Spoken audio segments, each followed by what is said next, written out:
बिस्मिल्लाहिर्रहमानिर्रहीम। इस दौरान कैस बिन अबादा के बारे में लोगों को कुछ बदगुमानी हुई और उन्होंने उनकी माजूली का मुतालबा शुरू कर दिया। हज़रत अली रज़ी अल्लाह ताला अन्हो कैस बिन अबादा को अच्छी तरह जानते थे, लेकिन लोगों के इसरार से तंग आकर उन्हें माजूल कर दिया और मोहम्मद बिन अबी बकर को मिस्र का गवर्नर मुकर्रर कर दिया। मोहम्मद बिन अबी बकर अभी नौजवान थे और इतने तजर्बाकार नहीं थे, और हज़रत उस्मान रज़ी अल्लाह ताला अन्हो की शहादत के सिलसिले में उनका नाम भी लिया जाता था। कैस बिन अबादा की बरतरफी से मिस्र की हालत बिगड़ गई और वहाँ हज़रत उस्मान रज़ी अल्लाह ताला अन्हो के खून के बदले का मुतालबा होने लगा। ये हालात देखकर हज़रत अली रज़ी अल्लाह ताला अन्हो ने अल अश्तर अल नगी को उनकी जगह हाकिम बनाकर भेजा, लेकिन उनके रास्ते में ही इंतकाल हो गया। इस दौरान उमर बिन आस रज़ी अल्लाह ताला अन्हो एक लश्कर लेकर मिस्र पर हमला आवर हुए। इस जंग में मोहम्मद बिन अबी बकर कत्ल कर दिए गए। इस रोज़ से इस्लामी हुकूमत दो हिस्सों में तकसीम हो गई। एक मगरबी हिस्सा जिसके हुक्मरान अमीर मुआविया रज़ी अल्लाह ताला अन्हो थे, जिसमें शाम, मिस्र और अफ्रीका के इलाके शामिल थे। दूसरा हिस्सा मशरकी हिस्सा था, जिस पर हज़रत अली रज़ी अल्लाह ताला अन्हो काबिज थे। इस हिस्से में इराक और फ़ारस की फ़तह किए हुए इलाके थे और जज़ीरा अरब का हिस्सा भी शामिल था।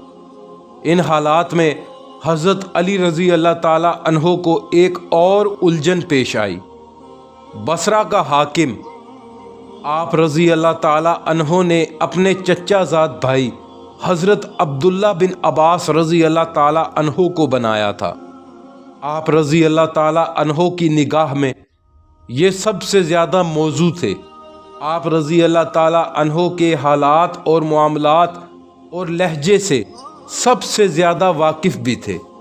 आप रज़ी अल्लाह ताला अन्हो को मदद देने और मशवरा देने में सबसे आगे थे। मुसीबत के इस दौर में आपको अपने साथियों में से अगर किसी पर एतमाद था तो हज़रत अब्दुल्ला बिन अब्बास रज़ी अल्लाह ताला अन्हो और अपने दोनों बेटों पर था। एक मर्तबा हज़रत अब्दुल्ला बिन अब्बास रज़ी अल्लाह ताला अन्हो ने बैतुल माल के अफसर पर एतराज़ कर दिया। अफसर, जिसका नाम अबू अल असूद था, वो हज़रत अब्दुल्ला बिन अब्बास रज़ी अल्लाह ताला अन्हो से नाराज़ हो गया। बैतुल माल के अफसर अबू अल असूद ने इसकी इतला एक ख़त के ज़रिए हज़रत अली रज़ी अल्लाह ताला अन्हो को दी। उन्होंने ख़त में लिखा, हमने आप रज़ी अल्लाह ताला अन्हो की आजमाइश की और आप रज़ी अल्लाह ताला अन्हो को ज़बरदस्त अमीन और राया का खैर ख्वाह पाया।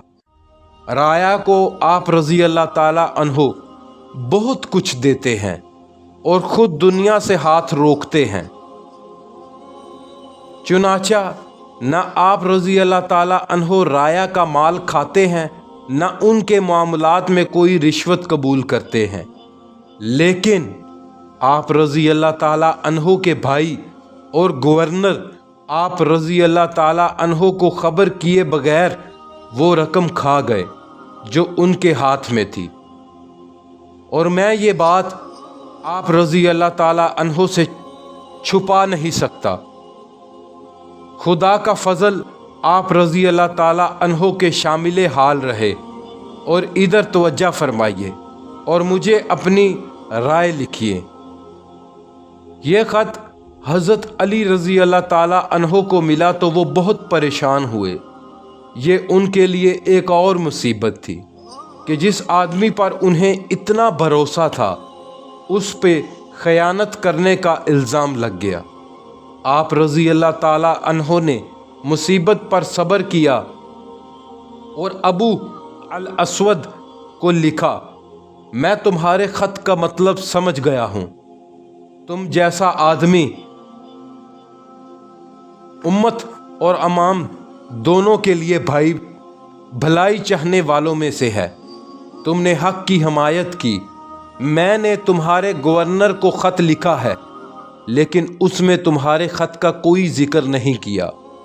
اگر تمہارے سامنے کوئی ایسی بات ہو جس پر غور کرنے میں قوم کی بھلائی ہو تو مجھے ضرور خبر کرنا۔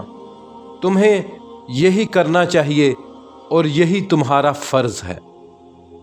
اس کے ساتھ ہی آپ رضی اللہ تعالی عنہ نے حضرت عبداللہ بن عباس رضی اللہ تعالی عنہ کو لکھا، تمہارے بارے میں ایک بات کا پتہ چلا ہے، اگر وہ سچ ہے تو تم نے اپنے رب کو ناراض کیا، اپنی امانت برباد کی، اپنے امام کی نافرمانی کی، لہٰذا تم میرے سامنے حساب پیش کرو اور جان لو کہ اللہ کا حساب لوگوں کے حساب سے زیادہ سخت ہے۔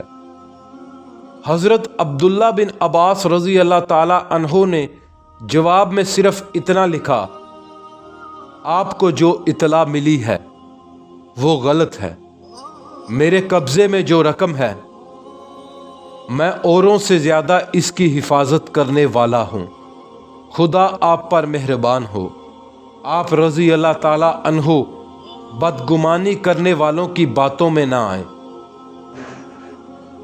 ایک دوسرے خط میں حضرت علی رضی اللہ تعالی عنہ نے یہ بھی لکھا، میں تمہیں اس وقت نہیں چھوڑ